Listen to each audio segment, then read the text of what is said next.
Assalamualaikum warahmatullahi wabarakatuh. Selamat malam para sedulur YouTube. Ketemu lagi dengan saya Agung Wijanarko. Oke teman-teman, di malam hari ini kita akan ngobrol dikit tentang hal-hal yang bersifat religius. Jadi teman-teman, Allah Subhanahu wa taala berfirman di Al-Qur'anul Karim sebagai berikut. Bismillahirrahmanirrahim. Wala yasudunnaka an ayatillahi ba'da id unzilat ilaika wad'u ila rabbika wala takunanna minal musyrikin. Jadi artinya adalah sebagai berikut.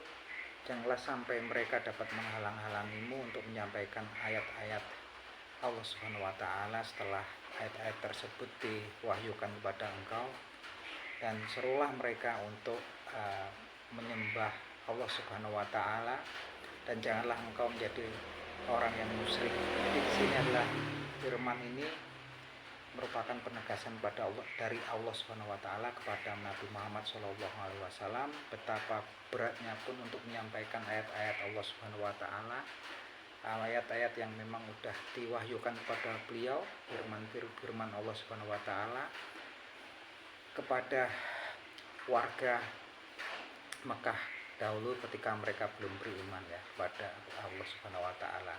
Dan merupakan perintah dari Allah Subhanahu wa taala kepada Nabi Muhammad SAW agar menyeru orang-orang Mekah pada zaman dahulu ketika belum beriman untuk menyembah Allah Subhanahu wa taala, dan juga penegasan mengingatkan pada Nabi Muhammad SAW untuk tidak menjadi orang yang musyrik ya, yang menyembah selain pada Allah Subhanahu wa taala. Jadi ini adalah satu hujah dari Allah Subhanahu wa taala, perintah ya kepada Nabi, halangannya seperti apapun untuk menyampaikan ayat-ayat ataupun firman Allah Subhanahu wa taala kepada orang-orang Mekah dahulu kala ya.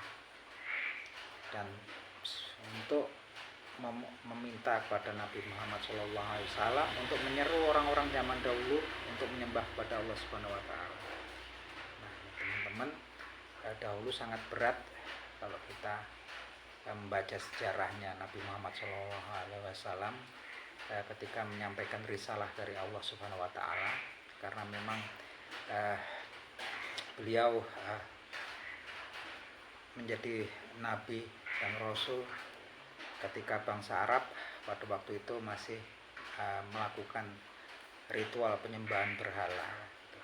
Nah, tapi beliau akhirnya alhamdulillah ya bisa melakukan semua perintah yang diperintahkan dari Allah Subhanahu wa taala kepada beliau. Nah, kaitannya dengan kita sekarang teman-teman, walaupun mungkin kita sekarang ini udah aman, terus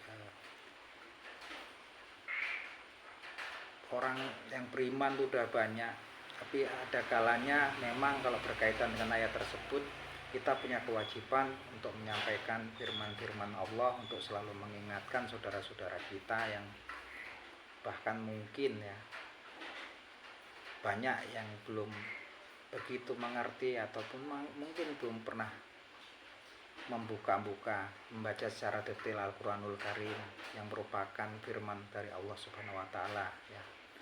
Jadi sudah sewajarnya kita sesama muslim untuk saling mengingatkan gitu kan, walaupun sekedar ngobrol-ngobrol singkat seperti ini, kita gunakan media sosial kita untuk saling mengingatkan saudara-saudara kita ya, dengan menyampaikan risalah dan firman dari Allah Subhanahu wa taala yang ada di Al-Qur'anul Karim, agar kita saling selalu mengingatkan gitu kan. Makanya saya menggunakan media sosial ini ketika ingat membaca ayat tersebut, terketuk hati saya untuk selalu mengingatkan saudara-saudara kita, dan kita membicarakan hal-hal yang bersifat religius yang berkaitan dengan firman Allah Subhanahu wa taala di Al-Qur'anul Karim. Dan saya berharap dari ayat tersebut dapat mengetuk hati teman-teman yang melihat video ini untuk menggunakan medsosnya untuk ya saling berbagi pengalaman, saling mengingatkan antar saudaranya sesama muslim ya. Karena memang manusia saat ini hampir separuh waktunya seharian itu sibuk dengan urusan dunia, dan kadang mungkin ada saudara-saudara kita yang lalai ya gitu. Oke, gitu aja obrolan kita malam hari ini. Salam seduluran buat saudara-saudara seiman di seluruh Indonesia ya, bahkan mungkin di seluruh dunia yang mengerti bahasa Indonesia. Oke gitu, salam seduluran dari saya Agung Wijanarko dari Bantul, Yogyakarta.